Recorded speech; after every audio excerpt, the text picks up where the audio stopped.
အားလုံးမင်္ဂလာပါဒီနေ့ကတော့အိမ်မက်ဖြူအထေဆိုင်ရဲ့ကချင်သမိတ်ထည်လေးကိုပြပြီးသွားပြီးတော့သူ့ရဲ့ဒီဇိုင်းလေးကိုလည်းပြပြီးသွားမှာဖြစ်ပါတယ်။ဒါလေးကတော့ 11 V shape ပုံစံမျိုးလေးပေါ့နော်။ဒါလေးကကြတော့ handmade ရှမ်းပစင်းကောင်းလေးပဲဖြစ်ပါတယ်။ဒါလေးကကြတော့ခါမှာအခုံးလေးနဲ့ပေါ့နော်ထည့်ပေးထားပါတယ်အလှဆင်ပေးထားတာဖြစ်ပါတယ်ရှင်။ဒါလေးကတော့လက်ပိုင်းလေးပေါ့နော်လက်ပိုင်းဆိုလို့ရှိရင်လည်း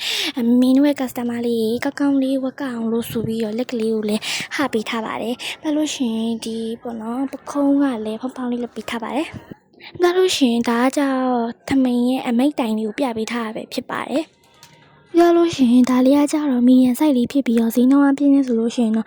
9,000 ခွဲလေးပဲဖြစ်ပါတယ်။ချိုးချိုတာကတင်လေးရလေတကယ်ကောင်းတာမို့လို့ဝလိုက်တဲ့သူတယောက်ချင်းစီတိုင်းရလေတက်တောက်တက်တာဝတ်နိုင်ပါတယ်။ဒီထည်လေးကိုတက်လို့ရှိရင်တော့ TikTok CP မှာ screenshot လေးရိုက်ပြီးလာဝယ်လို့ရပါတယ်။အထည်လေးက limit နဲ့ထုတ်တာမို့လို့အပြေးလားမြန်ဆန်လာဝယ်ဖို့လိုမယ်နော်။ဆိုင်ရောက်လေလာဝယ်လို့ရပါတယ်။အဆုံးထိကြည့်ပြီးကြလို့အားလုံးပဲကျေးဇူးတင်ပါတယ်။ Bye bye နောက်ဗီဒီယိုမှာပြန်တွေ့ပါမယ်